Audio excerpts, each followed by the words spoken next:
Bonjour mes chers amis, ce matin, Bezrat Hashem, donc on va terminer le chapitre 20, on avance, puisque comme vous le savez, il y a 31 chapitres, alors que le 31e, le dernier, c'est Eshet Raïl, donc cette louange que nous lisons, en tout cas les Sfaradim, tous les vendredis soirs en honneur de nos femmes.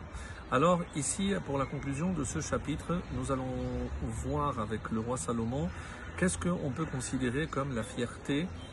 Pourquoi je devrais admirer les jeunes ou qu'est-ce que je dois admirer chez les moins jeunes, c'est-à-dire chez les vieillards.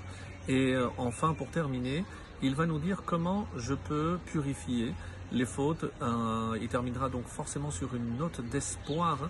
Donc même ceux qui ont mal agi, eh ben, il y a une façon aussi de réparer ces fautes, de purifier les traces que les fautes peuvent laisser sur notre âme, à l'intérieur de l'âme.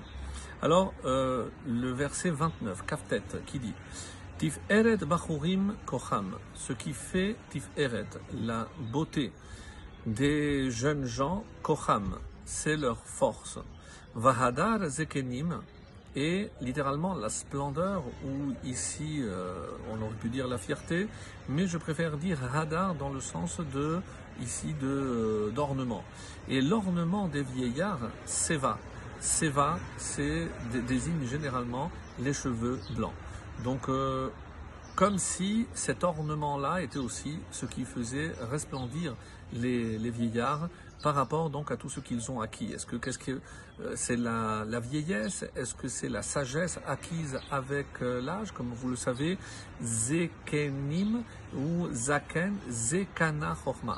Donc, d'où vient ce terme? C'est celui-ci a acquis la sagesse, une sagesse de vie, une sagesse qui vient évidemment avec le temps, avec toutes les expériences.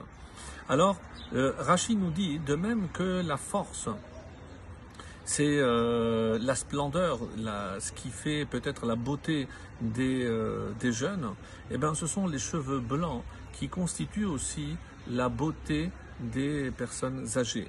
Comme le Metsudot David dira à peu près la même chose, le Radak va rajouter une petite touche en disant si on admire les jeunes par leur force et les anciens pour leur sagesse, c'est comme nous leur donne la Torah. Qu'est-ce qui a marqué dans la Torah?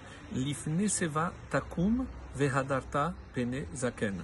Donc, et c'est de là évidemment que est tiré le verbe vehadarta pene zaken, et tu respecteras pene zaken, la face du vieillard, parce que à travers donc les cheveux blancs, et on sait que c'est l'acquisition d'une certaine expérience, d'une certaine sagesse.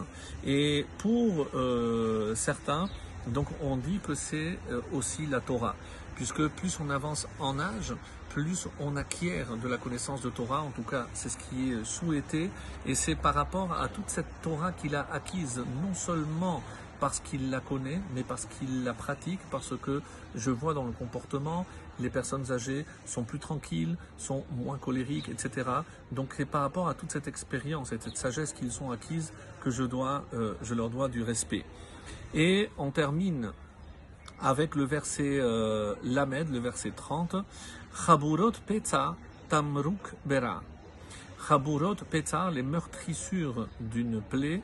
Ici, Tamruk, dira le Metsudot Tzion, explique ce mot par Zikour. Zikour, c'est purifier. Donc, les meurtrissures d'une plaie purifient Bera, purifie du mal ou purifie l'homme de mal. Donc, est-ce qu'on dit ici Bera be Ishara ou Bera, du mal en général? Ou Makot Chadrebatem, et les coups le font des entrailles. Alors, le Metsudot David complète et dit les blessures et les coups purifient l'homme. D'après lui, c'est l'homme ra, l'homme mauvais. Ce n'est pas parce qu'il a fait du mal que, évidemment, et qu'il a malheureusement fait des fautes, il a transgressé, il a fait des fautes. Eh ben, on sait que par il souligne par les épreuves, donc que Hachem lui envoie, c'est peut-être aussi, et c'est surtout, c'est ce qu'il doit se dire, ces épreuves serviront pour purifier le mal.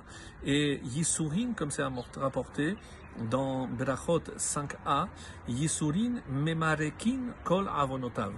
Et évidemment, ici, on retrouve la même expression, le même verbe, memarekin, donc adoucissent, yisurin memarekin kol avonotav. C'est-à-dire que si je savais le fait et les conséquences de certaines épreuves que je subis ici-bas, si je suis conscient qu'Hachem les envoie pour que je puisse au contraire me défaire du mal que j'ai laissé, ou les traces de mal, pour purifier justement ce mal, eh ben, je devrais le remercier. Et c'est pour ça qu'on termine. Quel est le lien avec ce qui précédait? C'est des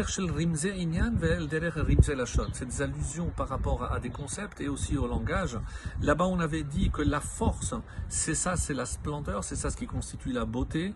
Et ici, on dit que ce sont les plaies, les meurtrissures, les épreuves, et qui font Shehem Tamruklo, ce sont en quelque sorte la purification du mal. Hachem ne veut que notre bien et acceptons-le et nous n'aurons que